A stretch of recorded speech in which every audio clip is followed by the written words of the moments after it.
आप अपना मतलब ये मेरा भेद बताइए कि मैं कैसे आई, क्यों भेजी गई, क्यों यहाँ काल के देश में डाली गई और कर्मों में क्यों बर्मा दी गई और फिर वहां से क्यों निकाली गई। ये पूरा विधि विधान से भिन्न भिन्न मतलब इस तरह से हमको समझाइए ताकि हमको ये संतुष्टि और हमारी शंका दूर हो जाए कि हमारे प्रश्न का उत्तर हमको मिल गया और हमारी ठीक ठीक समझ में आ गया। मन तन संग पड़ी में कब से दुख पाए बहुतक में जब। कहते हैं कि मन के साथ तन के साथ मैं जो यहाँ करके बांधी गई तो मैंने इस मन के साथ कितने कितने दुख बहुत बहुत से पाए। ये ऐसा क्यों मेरे साथ किया गया, क्यों इस दुख में लाया गया, क्यों तन के साथ मन के साथ बांधी गई, फिर मेरे ऊपर में ये कर्म बंधन क्यों डाल दिया गया कि ये पाप है, ये पुण्य है और मैंने जो कुछ भी किया है और इतने दिनों से मैं भोग रहा हूँ, चिल्ला रहा हूँ, रो रहा हूँ और मेरा कोई सहारा या उपाय करने वाला नहीं। ये भी मुझे ठीक ठीक बताइए। क्यों भूली मैं देश तुम्हारा आए पड़ी परदेश। अब अजी बात कहते हैं कि स्वामी ये भी बताइए कि मैं आपका देश क्यों भूल गई, क्यों ऐसी जरूरत पड़ी कि मैं बिल्कुल ही देश को खो बैठी और प्रदेश को मैं अपना देश समझने लगी, अपना घर समझने लगी, यहाँ इनको अपना साथी समझने लगी और फिर ये किनमें से हमारा कोई भी साथी नहीं रहा, सब किनारा अपने स्वार्थ में कर गए और मैं इतने दिनों से यहाँ चौरासी और नरकों में भोग रहा हूँ, रो रहा हूँ, चिल्ला रहा हूँ, तो मैं आपका देश क्यों भूल गई।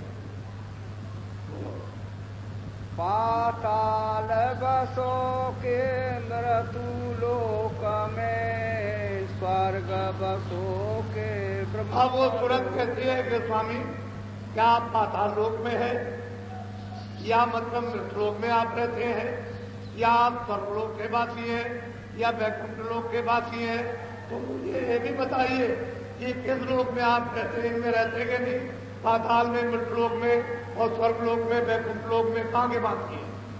ये मुझे विधि विधान से भी समझाइए।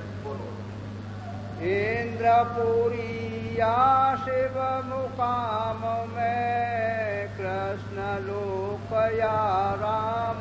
कहते हैं कि वो इंद्रपुरी में या शिवपुरी में यानी निरंजन भगवान के यहाँ आप बसते हैं या कृष्ण लोक में रहते हैं, मतलब या प्रकृति लोक में रहते हैं या पुरुष लोक में, किस लोक के आप वासी हैं, तो उसको अलग अलग विधि विधान से मुझे समझा दीजिए, तब मेरी शंका जाएगी और आप हम मिल गए बताने के लिए और यहाँ क्यों आए हैं, तो ये मुझे सब तरतीब बात से बताइए। कृष्ण लोक या राम लोक में प्रकृति लोक या पुरुष। कृष्ण लोक या राम लोक या प्रकृति लोक या पुरुष लोक में क्या वो धाम के आप रहने वाले हैं जो यहाँ आए हैं, क्या जरूरत आपको यहाँ आकर के पड़ी, इसलिए आप आए। या तुम व्यापक सभी लोक में चार खाने चरय। और वो तुरंत पूछती है कि स्वामी क्या आप सब जगह व्याप्त थे, सब लोगों में व्याप्त थे या मतलब 84 और मतलब है कि नरकों में भी आप व्याप्त थे, किस जगह पर रहते हैं और कहाँ के रहने वाले, ये सब अलग अलग भिन्न भिन्न हमको ये विधि विधान के ये हमको बताइए।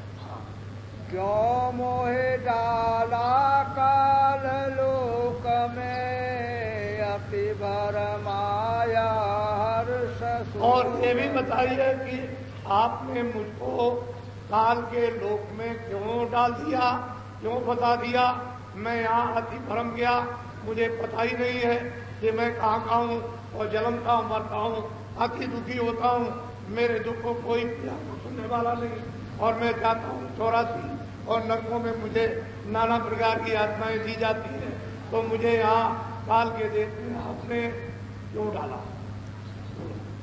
अब क्यों आए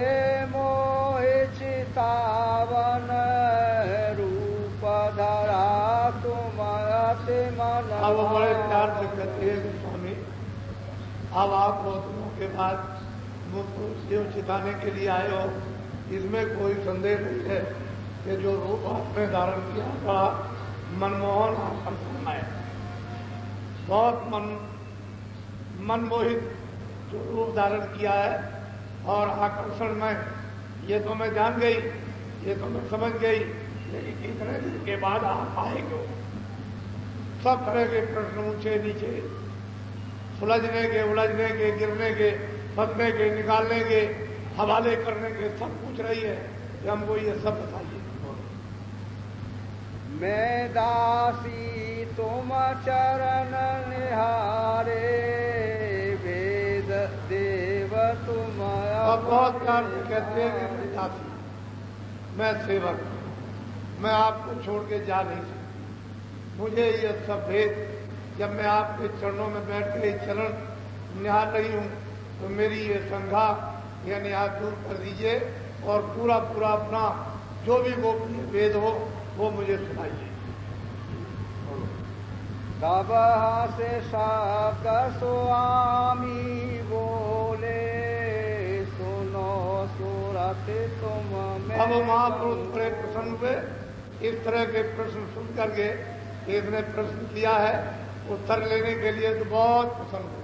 वो तो शब्द स्वामी है, वो तो सूरत शब्द रूप हो गई, वो बहुत प्रसन्न होकर के बोले और सब विधि विधान के साथ उनको उस सूरत को समझा रहे और उसके साथ में पूरा मजमा, पूरा समाज बैठ करके उस प्रश्न के मतलब एक उत्तर को साफ के साथ करेंगे और उसको भी और सबको, मतलब प्रश्न तो उसका नहीं था, सबका था और सबके प्रश्न का उत्तर उसके प्रश्न से सबको मिला।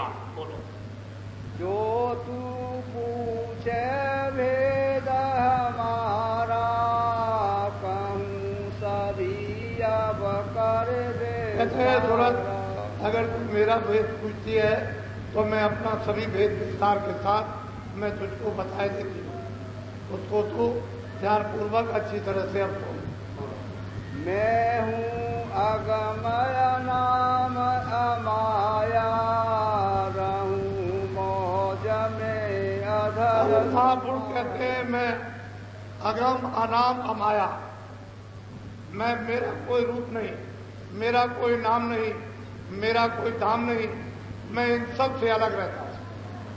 अगम अनाम अमाया, माया से अलग हूँ। हमारे यहाँ न कोई माया है, न वहाँ कोई काल है, न वहाँ कोई कर्म है, किसी तरह की कोई गंदगी नहीं है, मैं वहाँ का रहने वाला हूँ।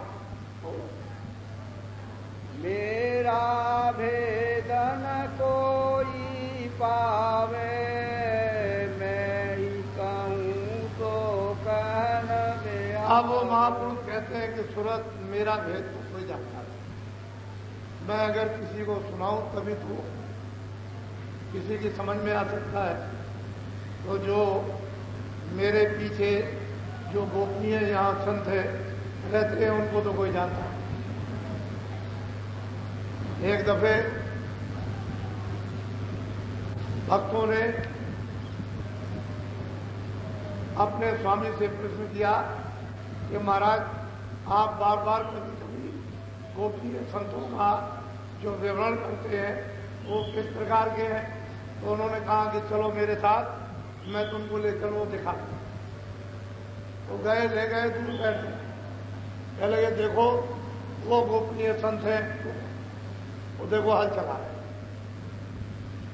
पूरे, ये रोज आते और जाते, ये गोपनीय है, इनको कोई नहीं जानता। मैं तुमको इनका परिचय तुमको बता देता हूं कि ये पूरे, और इनको मालूम है कि ये क्या है, हमको मालूम है कि ये क्या है, लेकिन इनका भेद कोई नहीं जानता। तो एक भक्त पीछे से जब वो बता करके चल पड़े तो वो पीछे रुक गया और वो हल चला रहे थे, वहां से ले गए और बैलों को उन्होंने पानी पिलाया, चारा डाला, तब तक ये पहुंच गया।